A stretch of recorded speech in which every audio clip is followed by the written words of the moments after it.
Good evening, everybody. Welcome. Thank you for coming. My name is Carolyn Richardson, and I'm here to introduce our speaker tonight. But before I do, I'd like to thank the McFarland Center, the Philosophy Department, the Psychology Department, and the Montserrat Program for sponsoring tonight's event.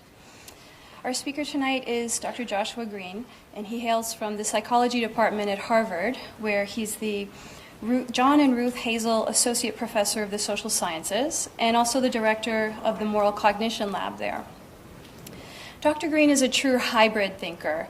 He is both a research psychologist and a PhD in philosophy, who specialized in moral philosophy in Princeton. And that hybrid character of his work is reflected in the book that he's going to be talking to us about tonight, Moral Tribes, Emotion, Reason, and the Gap Between Us and Them. That book is both an empirical study of the nature of moral cognition and also a normative suggestion about how to move forward when there are gaps between moral tribes. So if we were to put that as a philosopher, we could say that Dr. Greene is raising two big questions. One big is question and one big ought question. How do we in fact proceed when we make moral judgments, the empirical question? And then secondly, how ought we to proceed when, as groups, we confront other groups who don't share our moral vision of the world? Those two questions turn out to be related in an interesting way. The book, I think, makes good on the idea that figuring out how we should proceed can depend quite a lot on knowing how we do in fact proceed as moral judges when we think about these things. And that relation between the is and the ought is nicely encapsulated in the epigraph to the book, which is from Chekhov, and is this: "Man will become better when you show him what he is like." So tonight we're going to hear more about this book, and I'd like you to help me in welcoming Dr. Greene.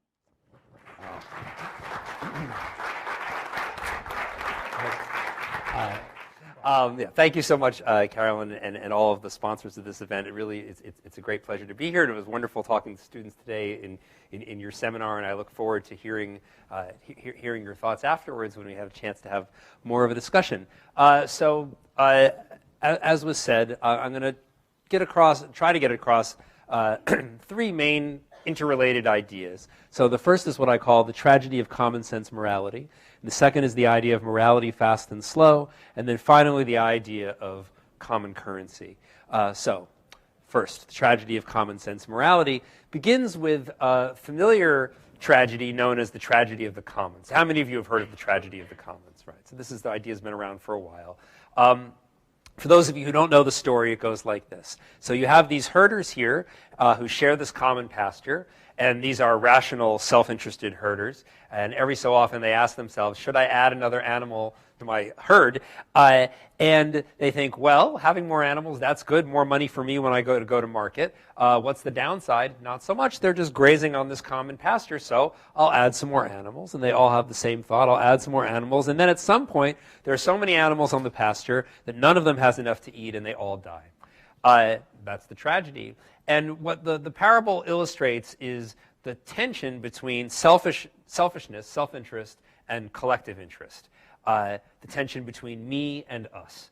The irony here is that all of the herders are doing what's in their individual best interest. For each of them, regardless, independent of what the other tribes people are doing, each of them is better off adding more animals to their herd. But when everybody does that, everybody ends up worse off. So individual rationality leads to a collectively irrational result. So what's the solution? I think in the shortest, crudest possible form, the solution is morality. That is a willingness to put the interests of other people ahead of your own interest, and an interest in what other people do, whether or not other people also are willing to put the interests of others ahead of their own private interests. That's really what morality is all about. It's about solving this problem of me versus us, of getting a bunch of individuals to live cooperatively, and the way to do that is for it to not just be all about me, but it has to be at least partially about us. So if you've got morality, if you've agreed, okay, we're not going to be completely selfish, that doesn't all by itself solve the problem. Even if you're agreed to form a cooperative group, there are still all of these questions to be resolved. How are sheep to be allotted? Does every herder get the same number of sheep? Does every family get the same number of sheep? What happens if your sheep gets sick? Are you going to have some kind of collective health insurance? If someone tries to take your sheep, can you defend your sheep with an assault weapon? There are all kinds of questions to be resolved about the terms of cooperation, even once you've decided that there's going to be some kind of cooperative enterprise. And so this gives rise to my own sequel to Garrett Hardin's parable, the original tragedy, the tragedy of common sense morality. So imagine that you have this tribe over here, and they solve the cooperation problem like this. They're communists.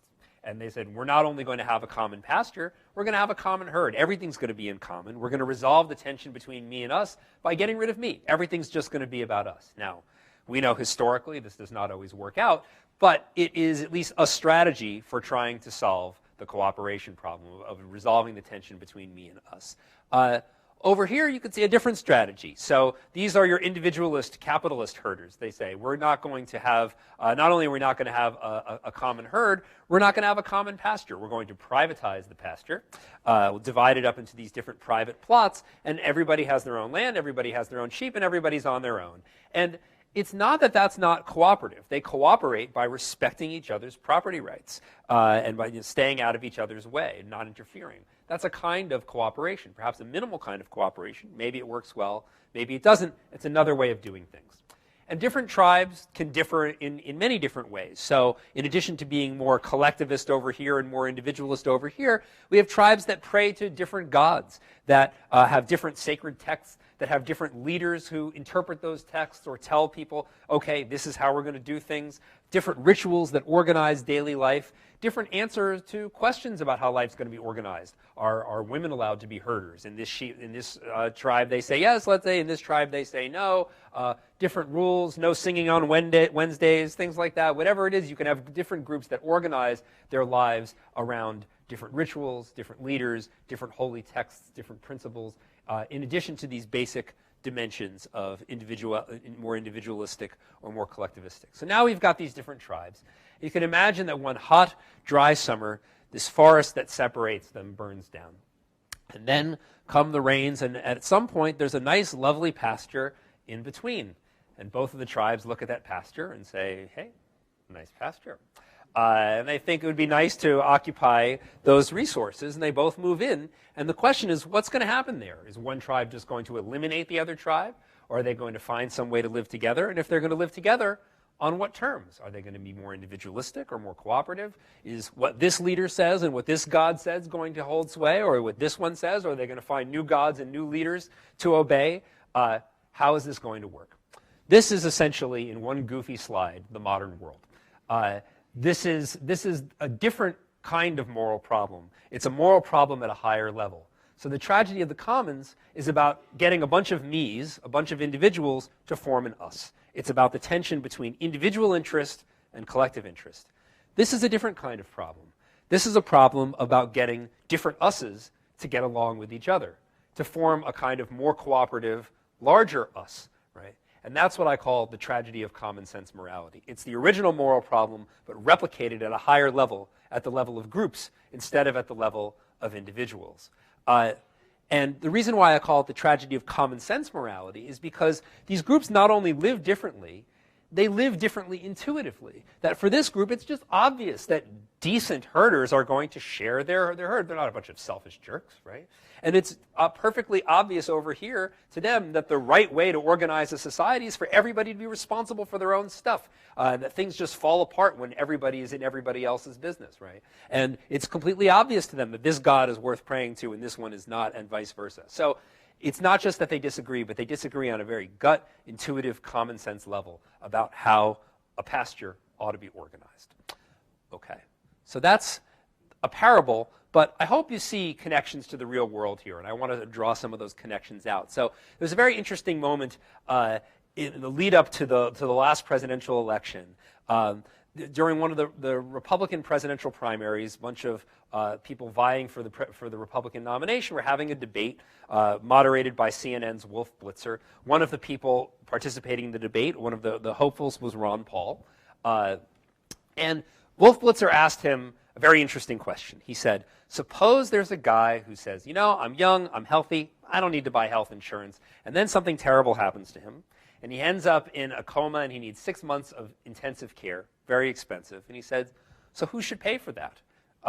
And Ron Paul said, well, you know, my recommendation is that he buy health insurance, but Blitzer wouldn't let him off the hook. He said, yeah, no, that's not the question. We know he should have. We all agree on that. The thing is, he didn't. He made a foolish decision. What happens to him now? Do we just let him die because he made a bad choice? Or is someone going to pay for that? And if so, who's going to pay for that? And he thought, and while he was thinking, people in the audience at the Republican primary shouted out, yeah, let him die. Those are your individualist herders. You make your choice, you make your bed, you lie in it. We're not all in this together. It's about your individual choices and your individual responsibility, and the rest of us have no obligation to help you out.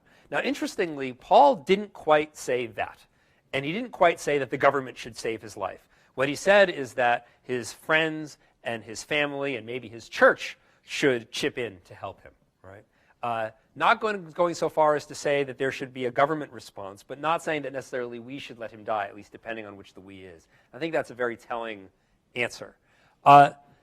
At the other end of the American political spectrum, we have Massachusetts' Elizabeth Warren, and she came to public attention for a lot of people with this stump speech that she made in someone's living room that someone videotaped and uploaded to YouTube, and the thing went viral, and it kind of became a phenomenon. How many of you have seen the Elizabeth Warren speech? A couple, not many of you. So what she says is, she's asked essentially about her political philosophy, and she says, look, if you... And what she says to people is that the government, you know, we should need smaller government. It should be out of everybody's business. And this is what she said. She said, you know, if you were a successful business person, let's say you had a great idea and you built a factory and you created the successful business and you made a lot of money, you know what? That's great. Congratulations. You did well and you deserve your rewards. But there's something you need to bear in mind, which is that you were able to move your goods to market on the roads that the rest of us paid for.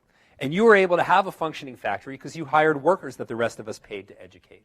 And you were safe in your factory because there were firefighters and police officers that the rest of us paid for to make sure that you and everyone else is safe. And so it may be largely about you and your efforts and your brilliant ideas and your hard work, but it's not all about that.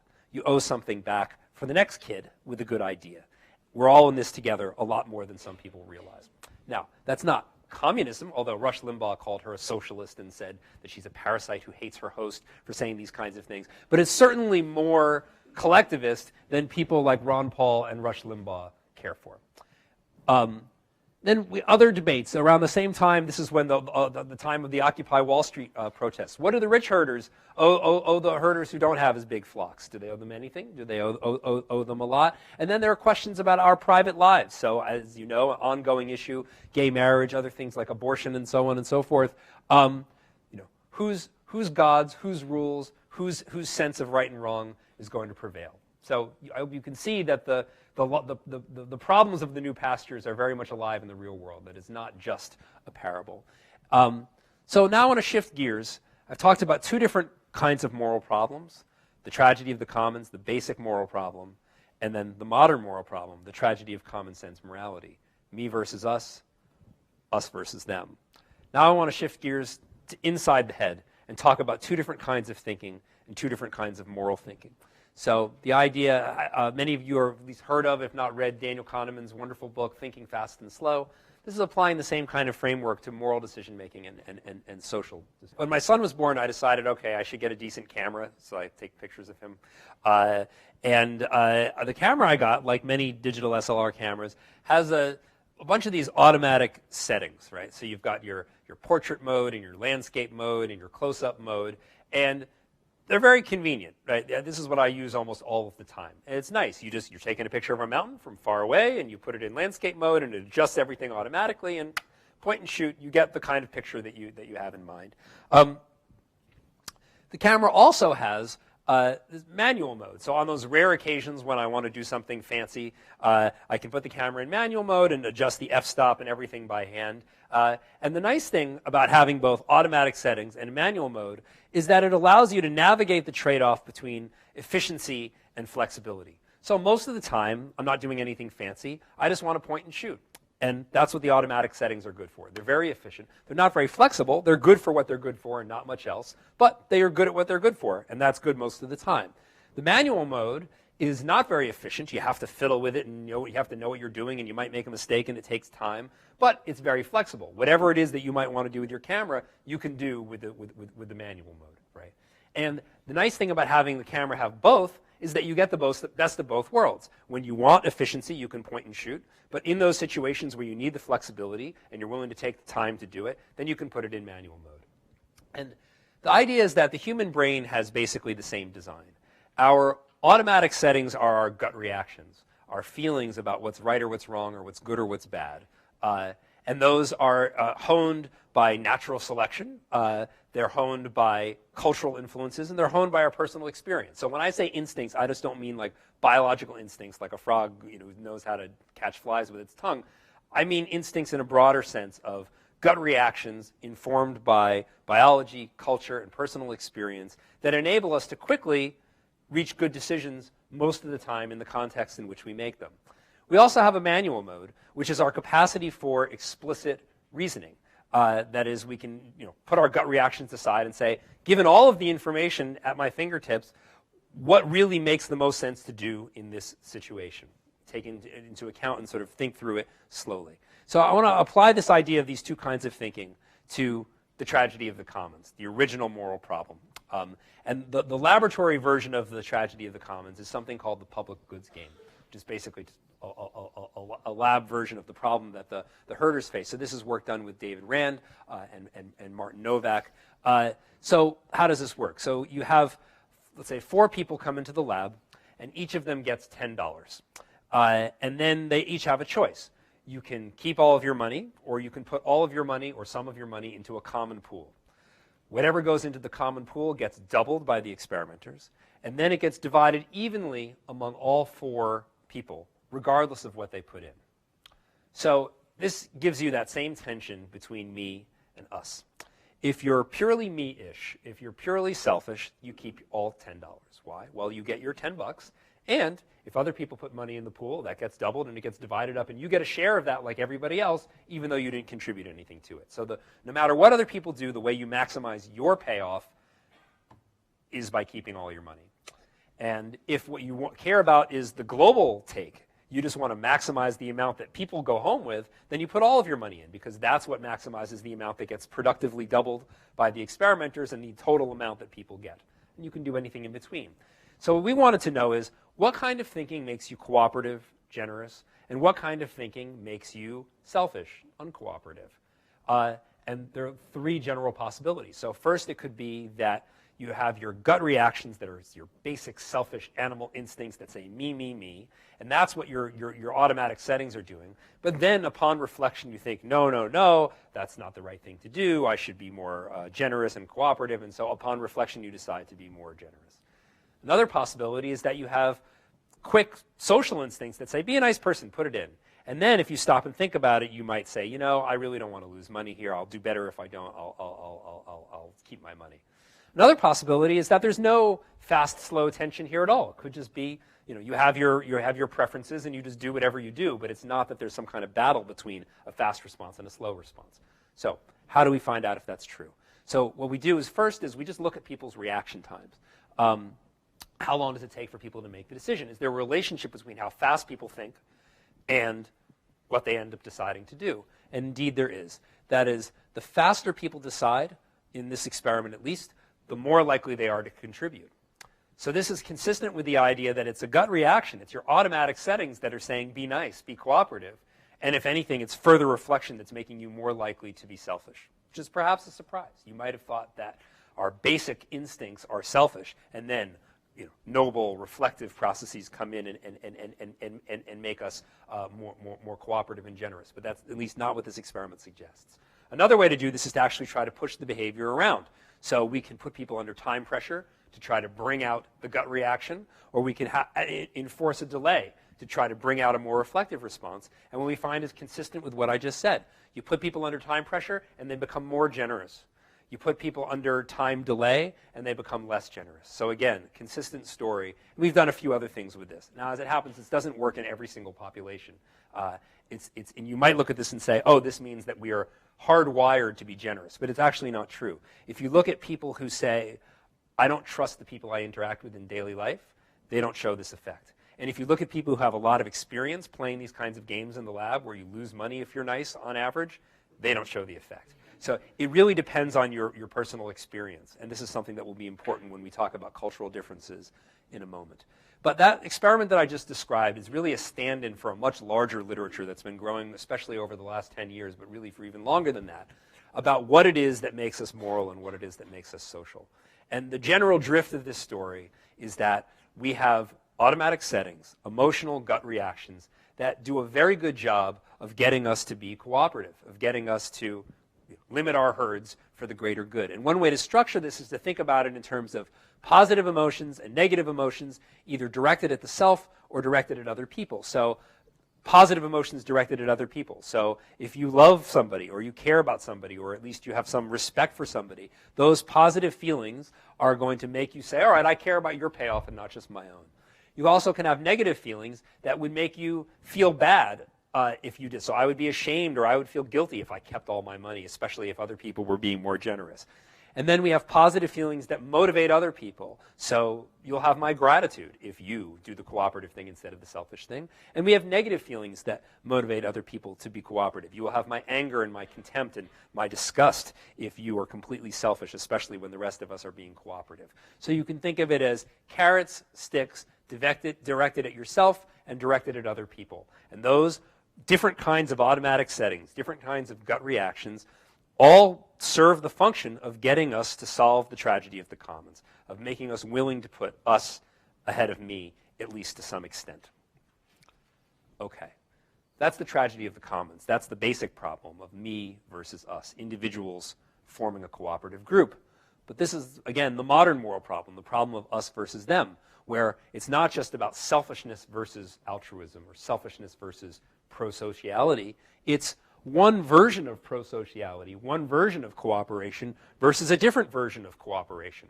Tragedy of common sense morality is a different kind of problem. And the question that I want to ask is, what is the best psychology for the modern world, for these kinds of distinctively modern problems that divide us as different groups? And what is the best kind of philosophy to have when we're trying to solve the new modern problems of the new pastures, as you might call them? So what I want to do now is give you some examples of where, in the modern world, our automatic settings may be going awry, and where that means that our best hope is probably to be relying, at least to some extent, on manual mode thinking, on more reflective reasoning.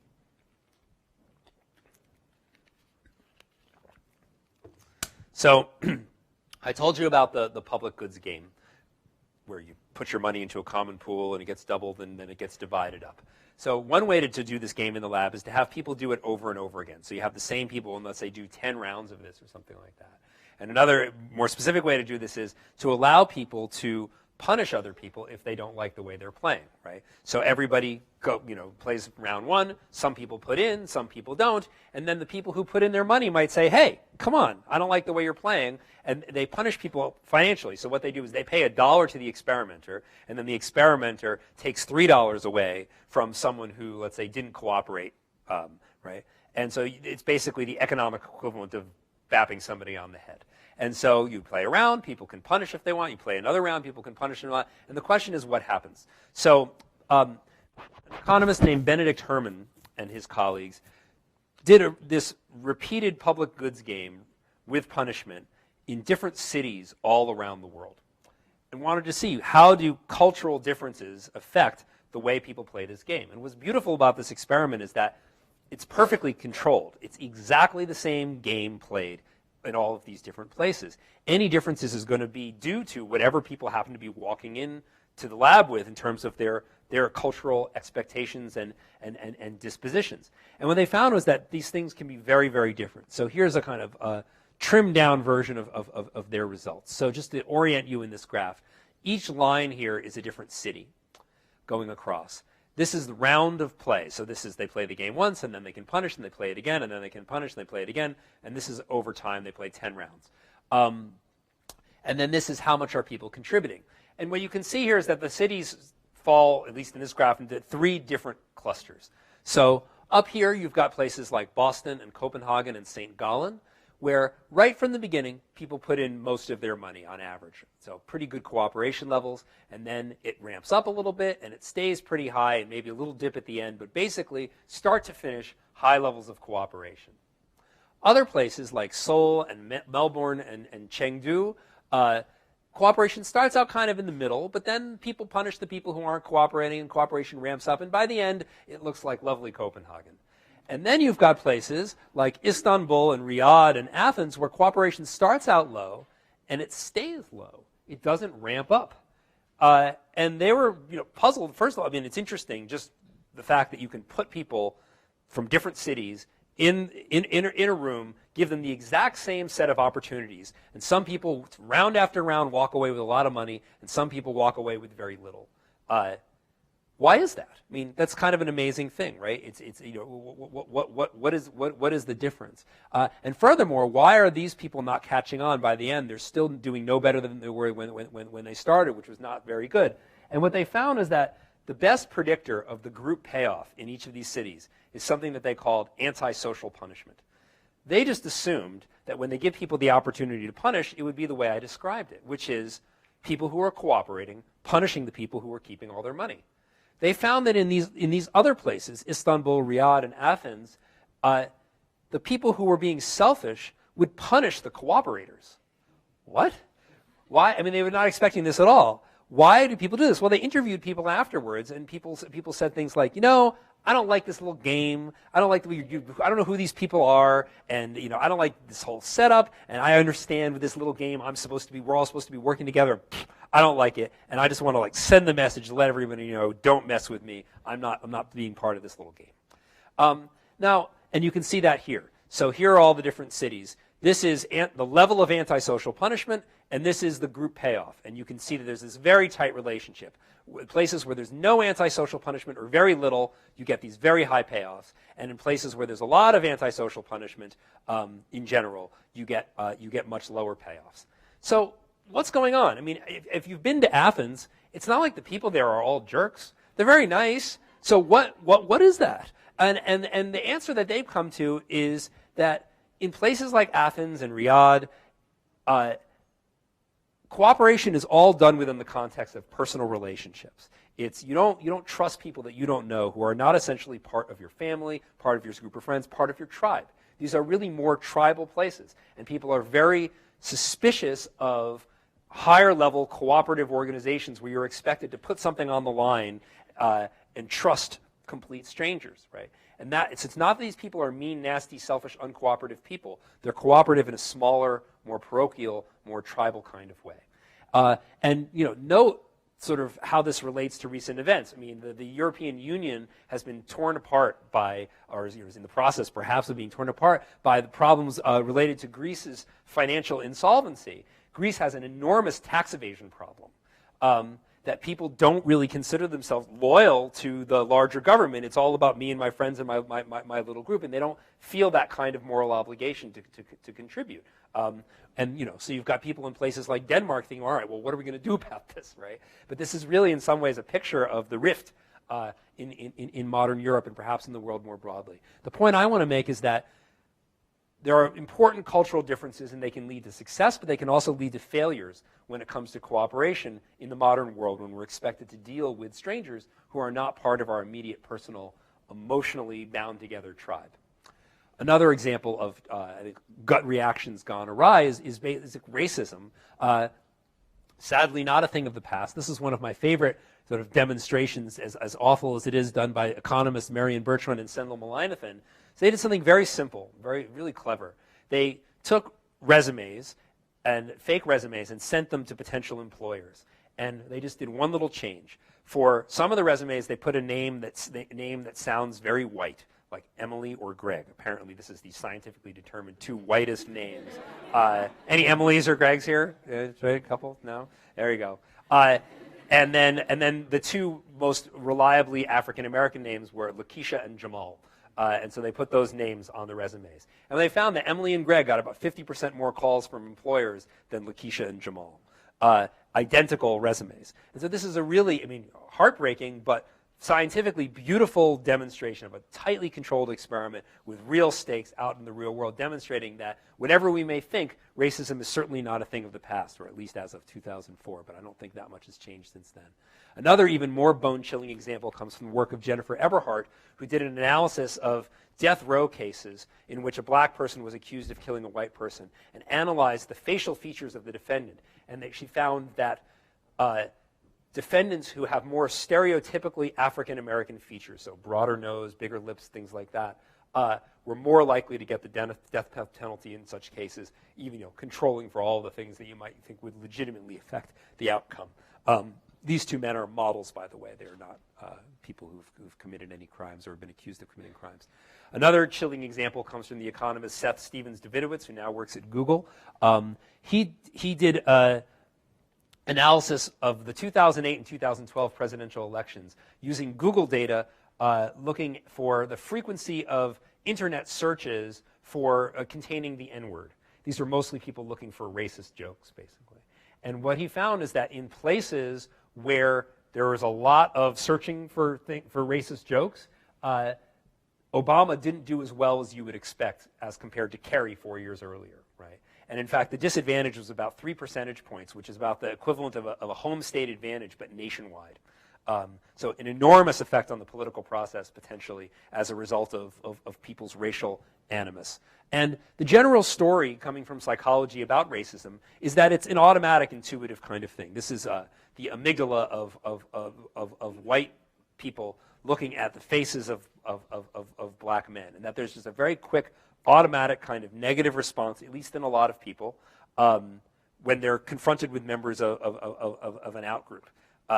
And you can see this in people's behavior about things like, would you want to work for this person as a boss or not?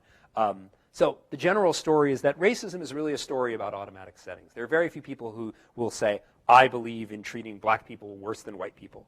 But very, very many people, perhaps it's the norm among white Americans, have some kind of negative association with African Americans. Not everybody, but a lot, and it affects people's behavior. Another example, just obvious to mention, of a kind of global failure of cooperation is the current situation with climate change. So this drawing shows new trade routes that have opened up in the Arctic in recent years. So you can debate, is there anything really changing? Well, the businesses know. They know that they can get ships through the Arctic in a way that they couldn't. This is really happening, and we're not doing enough to stop it. A failure of cooperation at the highest level on our planet. Another example coming from philosophy, this is a variation on a famous set of moral dilemmas from the philosopher Peter Singer. This one comes from Peter Unger. So the first case goes like this. You're driving along, and there's a guy who's bleeding by the side of the road, and you pull over and he says, please take me to the hospital. I may lose my leg if I don't get there soon. And you say, gosh, I'd really like to help this guy, but I just had new leather upholstery put in my car, and this guy's going to bleed all over the place. It cost me hundreds of dollars, maybe more. You say, okay, maybe I'll let him go. Maybe someone else will pick him up. How many of you think it's okay to let the guy bleed by the side of the road because you're worried about your leather seats? How many people think that you'd be morally monstrous if you did that? Right? A lot more hands going up. Okay, so different case. You get a letter from Oxfam or UNICEF or the Red Cross saying, please make a donation to us. We can use this money to provide much-needed food and medicine for children on the other side of the world, perhaps victims of the typhoon in the Philippines or whatever it is this month. And you say, well, I'd really like to help these people, and I believe that my money could very likely save one of these people, but I was planning on getting some new upholstery in my car, some nice leather. I think I'll save my money for that. How many of you think that you're a moral monster if you spend your money on luxuries that you don't really need but that are nice to have instead of saving people on the other side of the world? Right? And how many people actually live by that? Right? Right? As a little bit. I'm with you. I do a little bit too. So the question is, why this difference? Now, if you're a philosopher, you might say, well, I know what the answer is here. you're the only one who can help. Whereas here, lots of people can help, and so you have a strong obligation here, whereas here, because lots of people can help and you're just one of them, you don't have as strong an obligation. But then smart philosopher can come back and say, well, suppose there are a bunch of cars parked by the side of the road and the guy's bleeding, and they've all got their leather seats. And they're, is it now okay for you to let this guy die because there are other people there who could help but who aren't? And say, well, no, that doesn't really sound right. And this goes on and on for decades. What I wanted to do, with the help of a wonderful student named Jay Musin, is to try to turn this thought experiment into a more controlled actual experiment. So in our version, we used a version coming from Peter Unger again. In our version, which is disturbingly close to the situation in the Philippines not long ago, we said, suppose that you are vacationing in this lovely but poor country where you have your little cottage up in the mountains overlooking the coast. And a terrible typhoon hits, there's devastation along the coast, people are badly in need of food and medicine, and you can help. The best thing you can do to help is to make a donation online from your little cottage. You've got internet there. Better not to go down there yourself, you'll just cause more trouble. But you can help a lot by making a donation, let's say, to the Red Cross. Do you have an obligation to give? So we asked people this, and in this case, 68% of people in our sample said that you have an obligation to give something. We gave the other half a different case. We said, things are typhoon in this place the way we described, but you're not there. Your friend is there. Your friend has a smartphone and is taking video and audio and can show you over the internet. You're at home here in the United States, let's say. You can see everything your friend sees. You can hear everything your friend hears. You know everything your friend knows. And you can help just as much as your friend. You can make a donation online just as easily. You know as much as anyone can know. You can help as much as anyone can help, at least from, compared to the other person. Do you have an obligation to do something? Same question. Now about half as many people say that you have an obligation to help. It's not a perfectly controlled experiment, but it's pretty close. It seems like what's really going on here is just a matter of distance, and it's really imagined distance, that just thinking of them as far away in another place as opposed to thinking of them as right here and now changes that automatic setting. It changes that sense of urgency to do something to help the other person, to help those people who really need it. I think of this as a failure of automatic settings. It doesn't really make sense to say, well, should I help? Should I save these people's lives? Well, how many feet away are they, right? I think it's hard to make the case that distance by itself really matters. But it's not hard to explain why this would be the case. We evolved for life in the tribe. We evolved to be cooperative within a small group of people that we experience face to face. We didn't evolve to be cooperative with indeterminate strangers on the other side of the world. So biologically speaking, it makes perfect sense that we have heartstrings, but that the strings are not very long, right? But morally, does that really make sense? And I want to sort of put that question on hold while we consider one more examination of the moral brain. So this work done with Amitai Shenhav. In this case, we have these sort of rescue dilemmas where you're on this rescue boat going to save this drowning person. And then you get a call that says, wait, in the other direction, there are these other people who you could turn around and go save. And one thing you'd want to know is, well, how many other people? 2 people, 5 people, 10 people, 100 people? It's going to determine your sense of urgency in turning around. And you're also going to want to know, what are your odds that you're going to be able to save them? Maybe another boat will get there before you and you'll have let this person die for no good reason. What are the odds that you're actually going to make a difference? You're going to want to keep track of those 2 parameters. How many lives are we talking about? What are my odds of actually saving those lives? Right? And put those 2 pieces of information together to make a kind of sensible decision. So to make a complicated neuroscientific story short, we scanned people's brains while they were making these kinds of decisions. And we wanted to know what in the brain is keeping track of the magnitude, how many lives, what in the brain is keeping track of the probability, what are my odds of saving them, and what in the brain is putting those 2 pieces of information together to form a kind of all things considered judgment, taking into account the number of lives and the odds of saving them. And the gist of this is that the parts of the brain that are responsible for doing this are the same parts of the brain that are responsible for making much more basic selfish decisions. So if I say to you, you can have $1 sure thing, or you can have $2.20 50-50. Do you take that? Gamble, right? Same parts of the brain are keeping track of what are my odds, 50-50. How much money are we talking about it? $2.20, right? And if you look in animals, it's the same part of the brain, same system in the brain that's making decisions about things like foraging. You're a rat, and you can go for the cheap and easy food that you don't love, but that's readily accessible, or you can go foraging far away for some delicious something or other that you may or may not actually be able to get, or that you might, get eaten by a cat or something like that if you try to go over there. What do? Do you go for the risky good stuff or the less good stuff that's safer, right? Same kind of decision that those animals face. And something interesting about people's judgments about cases like this is that they seem to exhibit a kind of diminishing returns. So if you ask people, we ask people to make choices like this, and you can see that saving 1 life, 2 lives, 3 lives, that feels very important. The third life feels like it adds something to saving just 2 lives. By the time you get up to 20 lives, 30 lives, 50, 100 lives, it all just kind of feels the same. It's a lot of people, right? And so, as you get more lives, the sort of value of saving those more lives levels off. And this is kind of consistent with this saying that probably wasn't actually said by Joseph Stalin, although it's often attributed to him. A single death is a tragedy down here, this jump here, but 1 million deaths, that's a statistic. It's just kind of noise at the end of the leveling curve. Why should that be? Why? It sort of gave you a clue to at least one possible answer before, which is that if this is a system that evolved in our primate and mammalian ancestors for making decisions about things like foraging, then it makes sense that when we're representing the value of things, the value kind of automatically levels off, right? If you're a rat and you're trying to get food, having some food, that's worth something. Some more, that's worth something. Some more, okay, that's worth something. But once you get to a certain point, you can only eat so much. You don't have a fridge if you're a rat. You can't save it for later. You don't have a way of giving it to your friends, maybe. And so, most of the goods in a mammal's life, once you have more and more of them, they level off in value. And so that's how the decision-making system is set up in terms of placing values on things. But now, we're using to put it in the crudest possible way, we're using our rat brains to think about things like, should I save these lives, right? And as a result, possibly, it's a hypothesis, we're attaching minimal value to the 100th life we can save because you're like morally full in your imagination, right? You've had enough. And, it doesn't, again, manual mode, you go, well, that doesn't make sense. Why should the 100th life that I could save be worth any less than the 3rd or the 1st life that I could save? But to your gut reactions about these things, when you intuitively place a value on something, it makes sense from a biological perspective that we would think this way.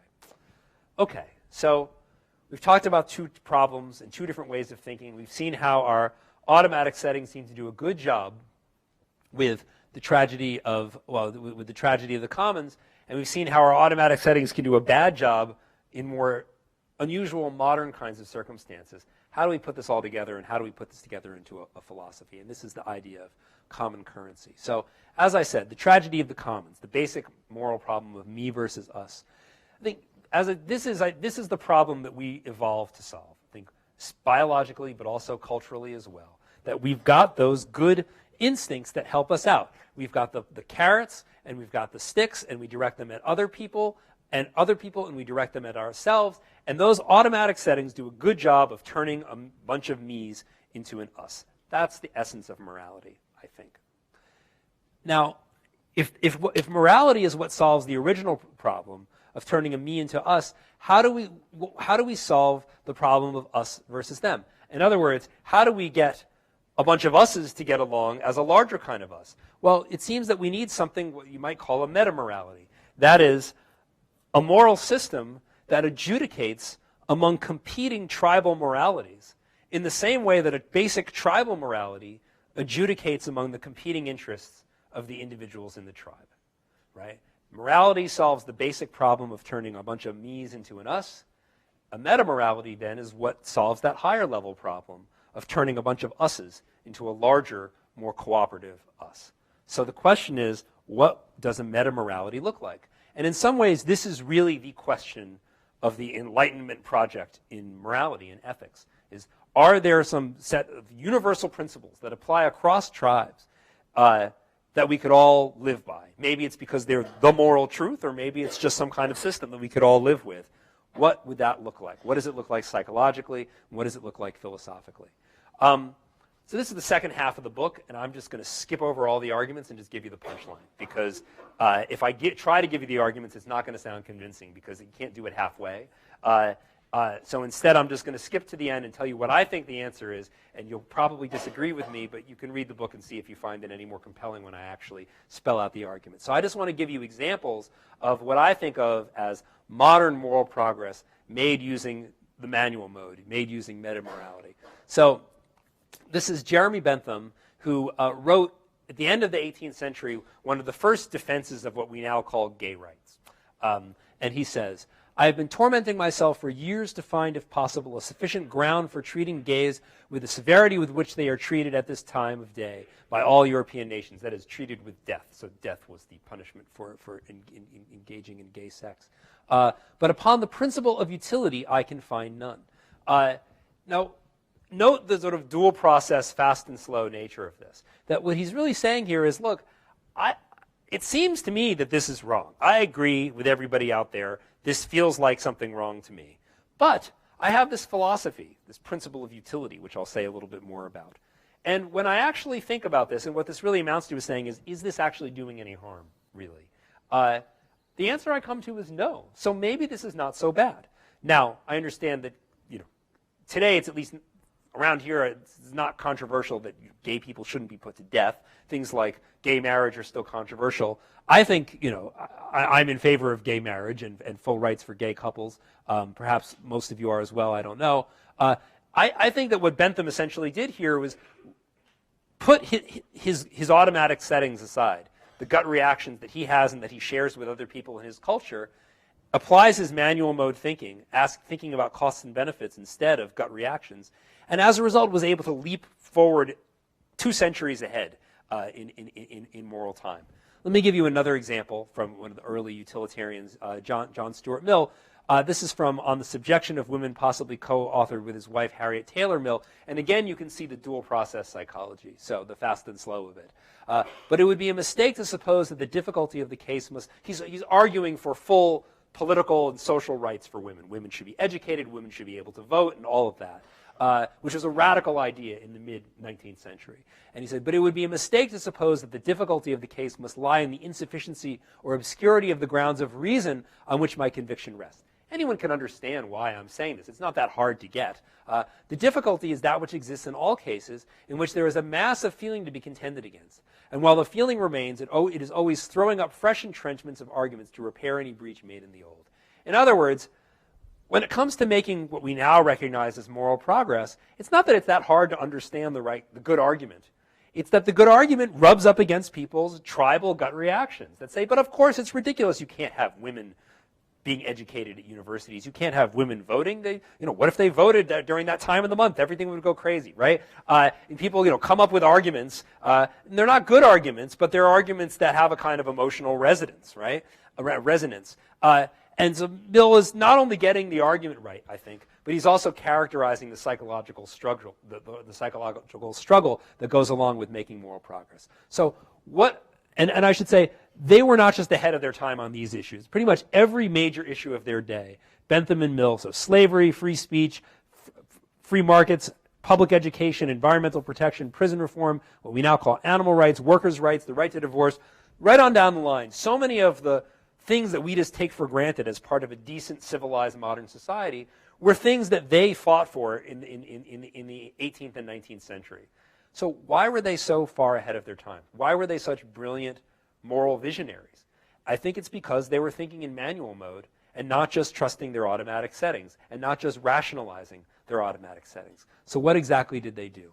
They were using a kind of common currency to make trade-offs among values in controversial cases. And you can think of it this way. So how do you solve modern moral problems where you have different groups, different tribes with different ideas about what's right or what's wrong?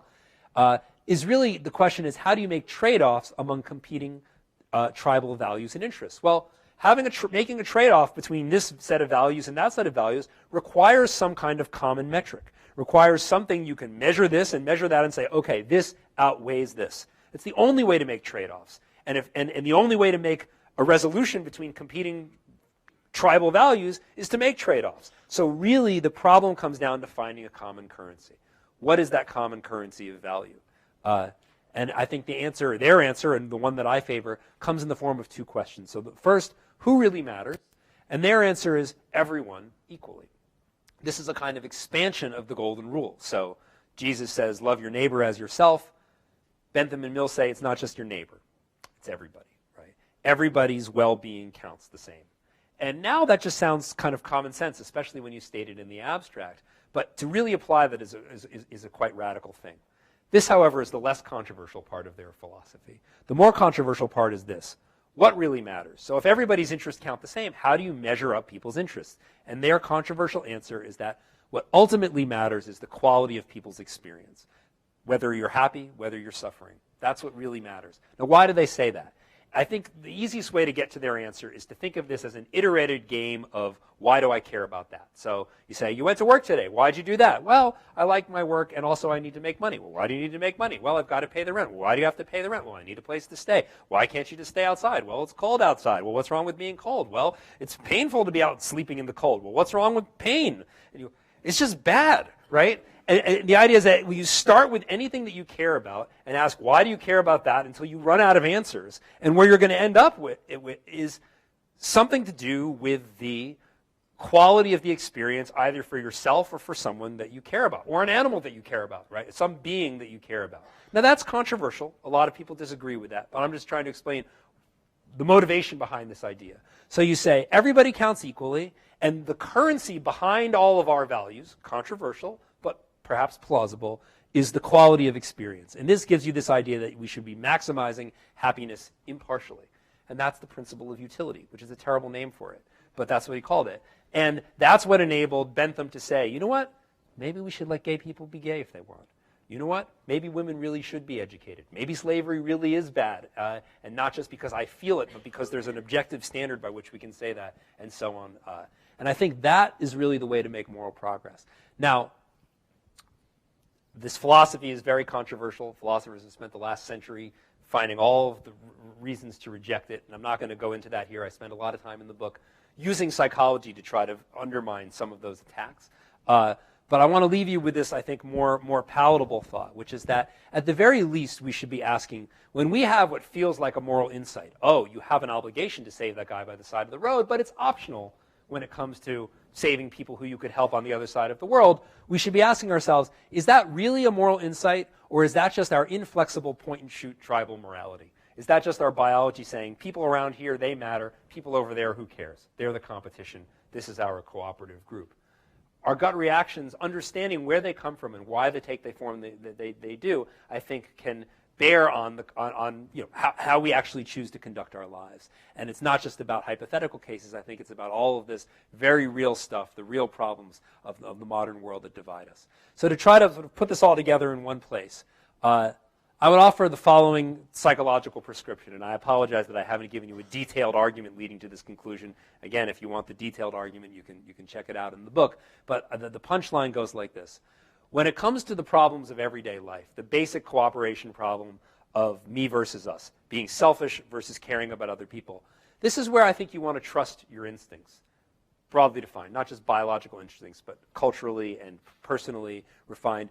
Our gut reactions, our automatic settings, do a pretty good job of getting us to get along with other people in our immediate social sphere. That's what they evolved to do, and they do a pretty good job. And the claim is not that we should be adding up costs and benefits all the time. That would be disastrous, right? Basically, just shut up and be a good person is I think, the right answer for everyday moral life. But when it comes to the problems of the new pastures, when it comes to the moral issues that divide us, things like bioethics and international relations and warfare and political issues like gay marriage and so on and so forth, when it's us versus them, when it's one tribe's interest versus another, one tribe's values versus another, that's when our gut reactions, our automatic settings can't be the answer, because at least someone's got to be wrong. The reason why we're fighting in the first place is because people have different gut reactions about things. And so you don't necessarily want to be in manual mode all the time when you're deciding, oh, should I shoplift or not, right? Hopefully the question won't even arise. Of course you wouldn't do that. Your automatic settings tell you that it's not even on the table. But when it comes to the difficult problems that divide us, that's where we need to shift into manual mode and be prepared to find solutions that don't necessarily feel right. Because if we're just going to assume that our gut reactions are the truth, or our gut reactions can never be overridden, we're never going to solve the problems that divide us, because our gut reactions are what's creating that problem in the first place. So on the old pastures of me versus us of everyday life, think fast. But when it comes to the problems of the modern world, think slow, and use some kind of modern currency, a common currency. I I think that Bentham and Mill got it right. Most philosophers disagree. You can read and find out for yourself. So thanks very much. Just want to acknowledge the people who paid for a lot of this research, the National Science Foundation, and then the wonderful grad students and postdocs and assistants in my lab who did a lot of the research. And thank you. Looking forward to hearing your thoughts.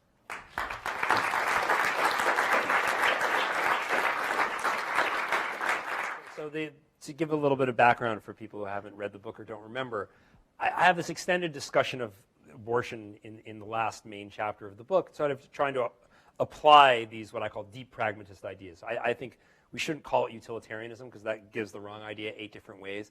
What this philosophy really is what I call deep pragmatism, which is to say making decisions ultimately about, aimed at trying to produce good consequences instead of being a slave to our gut reactions, but taking into account all of the complexities and reality of the world that we're living in, like what you could actually expect people to be willing to do, whether or not you think it's right. So so as an application of this philosophy, I talk about the abortion debate and argue that a lot of what we're doing is really rationalizing our gut reactions in terms of rights. So a woman has a right to choose, or a fetus has a right to life.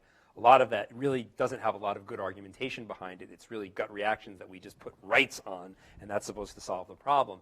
And I think, as you, John, is that right? Oh, Brendan, sorry, different student. I shouldn't have even tried. I show off. The problem of physician-assisted suicide, for example, is very much like this, right? That the American Medical Association, for example, their position on physician-assisted suicide is that not allowed. And what they say is it's okay to withdraw life-saving treatment or withhold life-saving treatment, but doing something actively and intentionally to hasten somebody else's death, even if it's what they want, even if they're terminally ill and they're in terrible pain and they asked to be put out of their misery, the American Medical Association says no.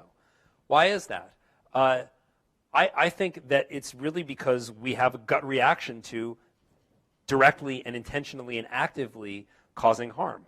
And it's good that we have that reaction. In general, when you do something actively and intentionally that's going to kill someone, it's probably something you shouldn't be doing, right? And so it's good that we have that gut reaction. But I think that what the American Medical Association is doing is essentially taking that generally good automatic setting and enshrining it as a matter of principle. And as a result, a lot of people are forced to suffer and have a terrible suffering end to their life and not be able to die on their own terms because, to put it bluntly, the American Medical Association takes its automatic settings a little bit too seriously.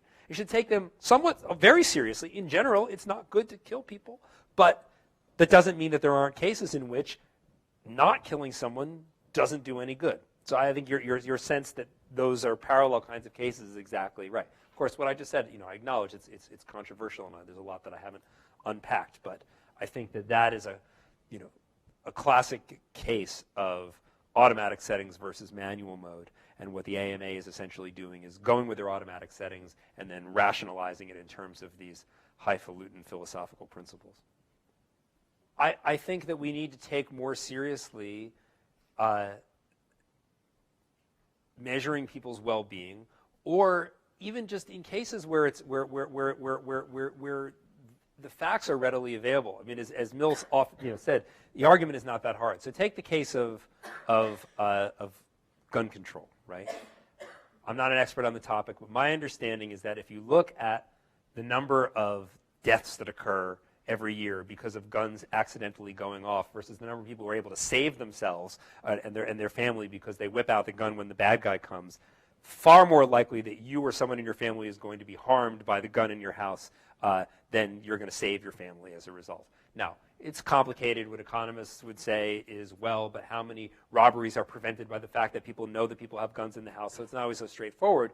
But at the very least, you can take a more empirical approach to this. You can say, in cases when stricter gun limitations have been put in place, is there a giant increase in armed robberies and things like that? I mean, these are empirical questions. Or when it comes to the healthcare debate, right? I mean, we have this enormous long healthcare debate, and it's all been about people pounding their fists about rights. You have the right to not have the government telling you what your insurance should be. You have the right, or we have a moral duty to provide health care for everybody. What is almost never a part of this conversation is look at the rest of the world. There are a lot of different healthcare systems out there. What's proposed under the Affordable Care Act is probably most similar to what's going on in Switzerland. Did this end free enterprise in Switzerland? Did the economy in Switzerland shut down because their healthcare system is more collectivist than the healthcare system we currently have in the United States? That's not even part of the discussion. If you start talking about Switzerland, people are like, "This is America, okay?" It's not even relevant, right? So I would say that a lot of it doesn't necessarily require any sort of deep philosophical thinking about finding some common currency. It's just like pay attention to the data, right? Pay attention to the data that we already have. Be willing to look and say what happens in places where this kind of policy is implemented versus that kind of policy. That would be an enormous step in the right direction before we get into things like trying to measure with sort of brain scans how happy people are or something like that. So I think that's actually a great example, right? I mean, what he's saying is you're putting this absolute premium on freedom led to a very bad outcome, right? And so what he's saying is freedom is not the only thing, right? But it's not that he doesn't think that freedom is valuable. It's not that it doesn't sound like he was so opposed to the idea of trying to move in a more democratic direction, right? And so what you want to do is learn the lessons of history. I mean, I was recently talking to someone from Russia about these kinds of issues and talking about the difference between the transitions that have taken place in Russia versus in China. And at least early on, a sort of standard American response would be to say, oh, great, Russia is moving ahead. They're moving towards capitalism and democracy, and that's a good thing. And China, they're really slow. They're lagging behind. Now it doesn't necessarily seem like China is doing this so dumbly compared to the way things unfolded, not that it was necessarily anyone's plan in Russia. That and one of the major lessons of social science and political science in the last 20 years is that institutions in the broadest cultural sense really matter, and that you can't just jump from A to Z, that you often need to take sort of transitions slowly. And we have right now in Russia it's no longer a communist country, but it's essentially become a kind of oligarchy / mafia-based kleptocracy, right? I mean, that may be an exaggeration, maybe not. I'm not an expert on sort of current Russian affairs, but the point is exactly right, that you don't want to let your ideology take over. You want to be paying close attention to the facts and to the lessons of history. And I think that what the person you're interacting with is essentially calling for is don't let your ideology trump pragmatism. And sometimes it's hard to measure what's better or what's worse, but he's saying in this case it's pretty easy. At least right now we're a lot worse off than we were under the old regime. Now maybe it's a necessary step towards getting to something better and sustainable in the long run. But for him, the comparison is at least between now and 5 years ago is clear. Right? I think that rights have a very important place, and the way I put it in the book is that we need rights as weapons and we need rights as shields. That when an issue is not something that we're really actively debating, right? When it's really a matter of settled progress, of course, people of different races should be allowed to marry. That was a live issue in the 50s. It's not anymore. Then that's just settled. It's a matter of rights. And putting it in the language of rights, I think, makes it clear that this is just a line that we're not willing to question. And it's good to have things like that about human rights. I think that what utilitarianism does is it gives you a principled justification for having certain rights, as opposed to just trying to derive them from first principles, but really all you're doing is rationalizing your feelings. Controversial, I understand. But the more general point is this. At the highest level, yes, it's a single principle. But in practice, what it's about is weighing competing values.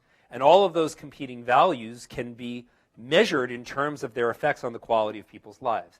Now, what you've characterized as a kind of utilitarian position on, say, the death penalty or surveillance, I think those are caricatures. I mean, you can't, basically, if you go to philosophy school, all you do is learn about caricatures of utilitarianism. But let me put it to you this way. Do you think that in the long run, it's a better, happier world when people are being spied on or when innocent people are being regularly executed? I don't, right? I mean, so let's take real-world cases. Like, any statistician or actuary will tell you that we could save lives by lowering the speed limit, right?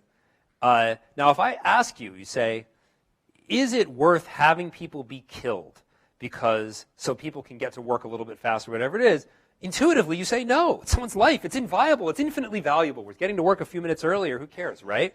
But in practice, when we actually look at the numbers, when we actually think of what it would entail, we actually are willing to make those kinds of trade-offs. So what I say is, if it really were a criminal justice system that made sense in utilitarian terms, what it would feel like is something like our current traffic laws, where we are willing to sacrifice a certain amount of life in order to have other freedoms and other benefits that are not as big but very widely distributed.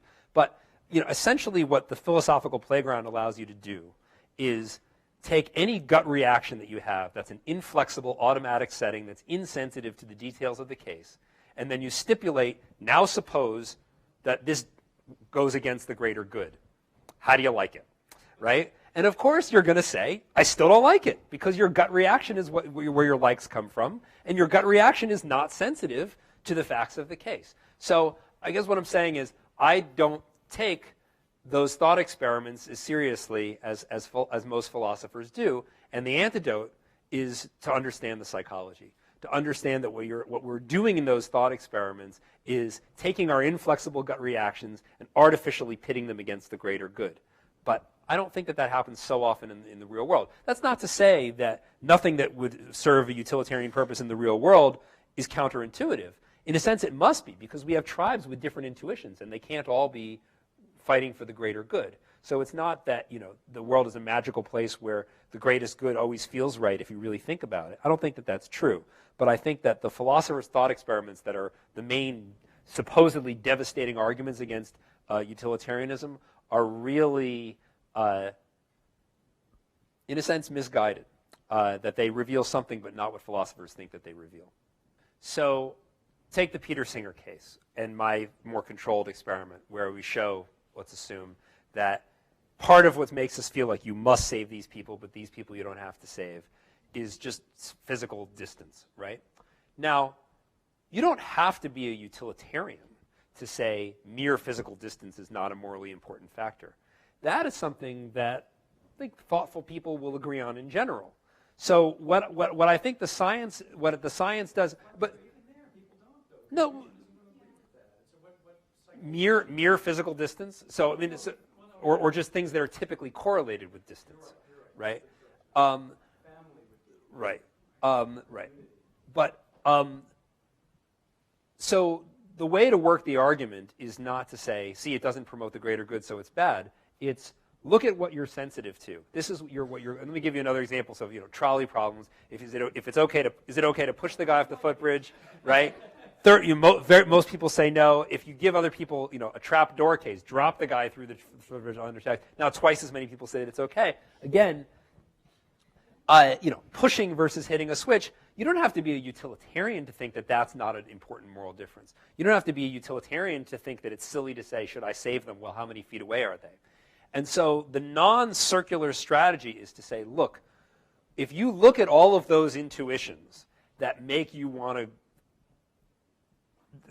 unutilitarian, behind all of those are us being sensitive to things that upon reflection we don't really think are important, whether or not we're utilitarians to begin with, and insensitivity to things that we do think are important, whether or not you're a utilitarian. So I think the argument doesn't have to be circular. That is, the science can help us see, oh, that's what I'm responding to, or oh, that's what I'm failing to respond to.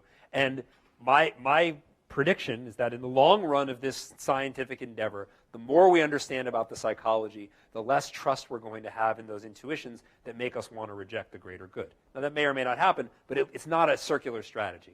But the question is, why do I think that? I think that, and I didn't talk about this in the talk. No, well, I didn't talk about this in the talk. So you obviously have read the book or other things. Oh, okay. But I didn't talk about Aristotle or Kant at all, right? You clearly have heard where this is going. So I think it's an empirical question. I mean, the Kantian line is great, all for having a universal metamorality, if you want to call it that, universal principles that all of us can live by, but it's not going to look like maximizing happiness. Instead, the truth is going to be something like certain rights and duties that have to be respected. And it's an empirical question whether or not Kant comes to those conclusions, and others like him come to those conclusions by starting with some kind of first principles and then deriving those conclusions, or whether they start with the particular conclusions that they want and then try to come up with principles that fit them. And I think that it's the latter, and it's an empirical psychological question whether or not that's true.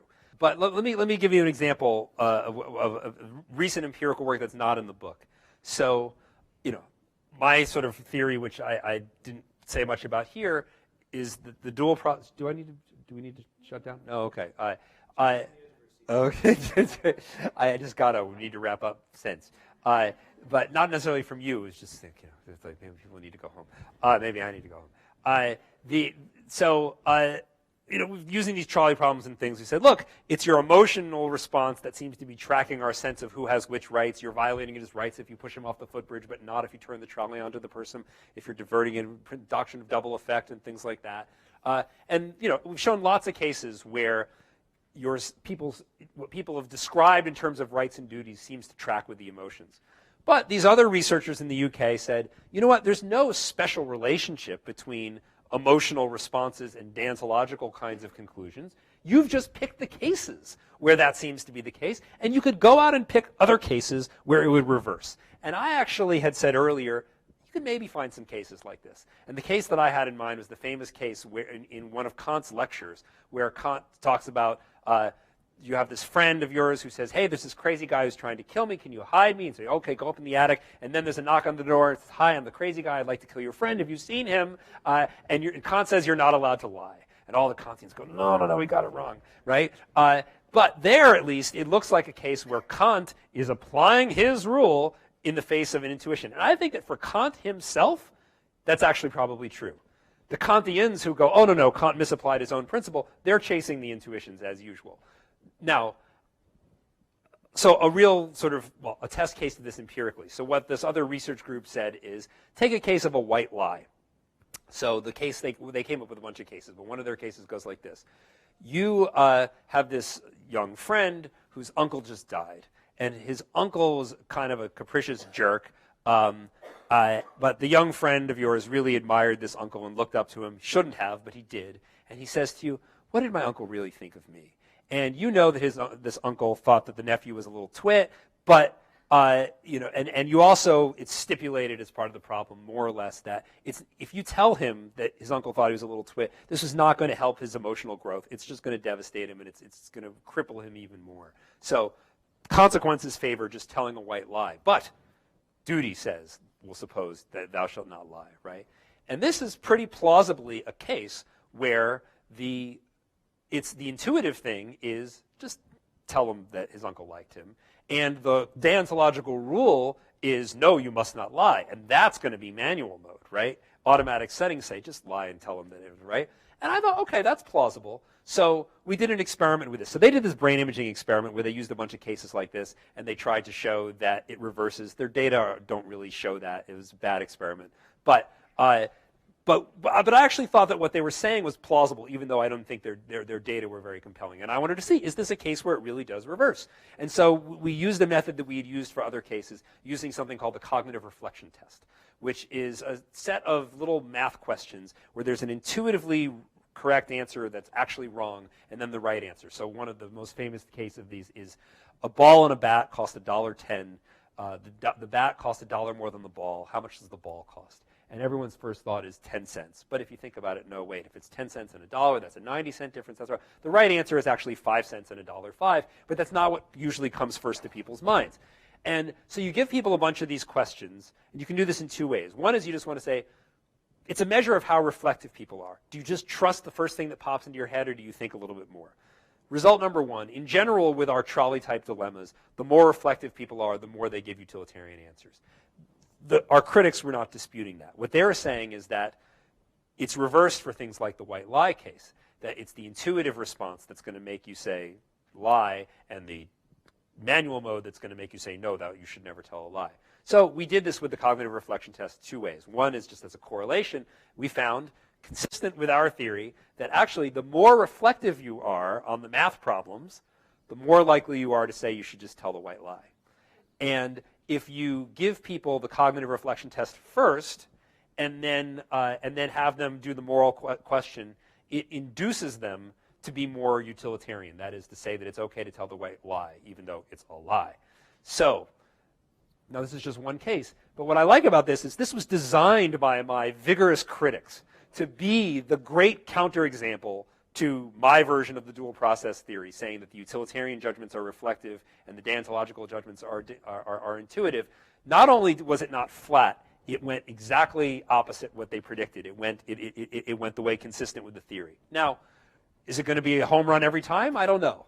But so far, it seems like even in cases where it wasn't obvious to me how it would turn out, the general pattern seems to be holding. So it's an empirical question, but maybe that case makes you a little less skeptical. I don't know. Yeah. Okay, thanks. Yeah, thanks for having me.